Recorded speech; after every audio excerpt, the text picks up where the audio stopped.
Horton and my major is recording arts. This is my CSI podcast that I've named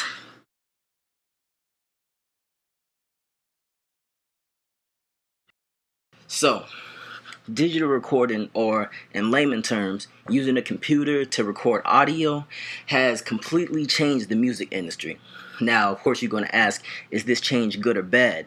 Well, it's not that black and white, so it depends who you ask. Here, come with me, I'll explain it to you. Recording audio started with mechanical devices in 1877, but let's skip that. Then it went to electrical devices starting in about 1924, but let's not get too far into that either.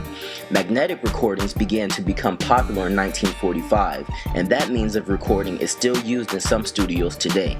Simply put, magnetic recording involves using long pieces of plastic tape coated with a layer of extremely fine iron powder.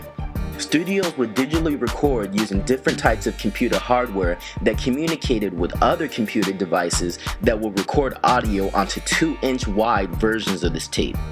This made it so you would usually need to go to a professional studio to record songs. This remained the case well into the 90s. But as technology advanced, computers became smaller, better, and more efficient. Computers began to process faster and have more storage space. Computers went from having less than a 10 gigabyte hard drive for storage and less than 128 megabytes of RAM for processing to having more than 500 gigabytes of storage and 4 gigabytes of RAM. That was unheard of. So it wasn't long before the companies who manufactured audio hardware and software decided to take advantage of this. Throughout the mid to late 90s, attempts to make a consumer-based music platform were made by companies such as Apple with its Logic software and Steinberg's Cubase. A company called DigiDesign that developed and manufactured a digital audio workstation called Pro Tools had become the industry standard for professional studios in 1991. In 2002, they released a consumer-based version of their hardware and software. They called the software Pro Tools LE and named its hardware the M-Box. Now, anyone with a computer and a couple $100s could sit in their living room and make music on the same platform that the professionals use.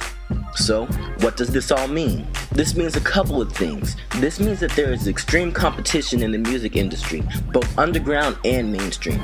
It's becoming increasingly more difficult for fans to distinguish the true passionate musicians from those who don't care about the art at all and might get lucky one night when they're bored.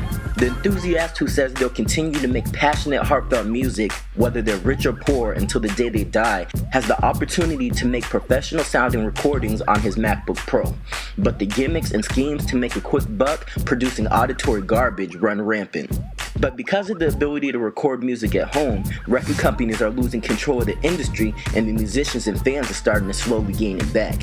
But for now, the record companies still hold majority of that control, and talented musicians are sadly still having to compete with the next Yahoo who makes a catchy chorus.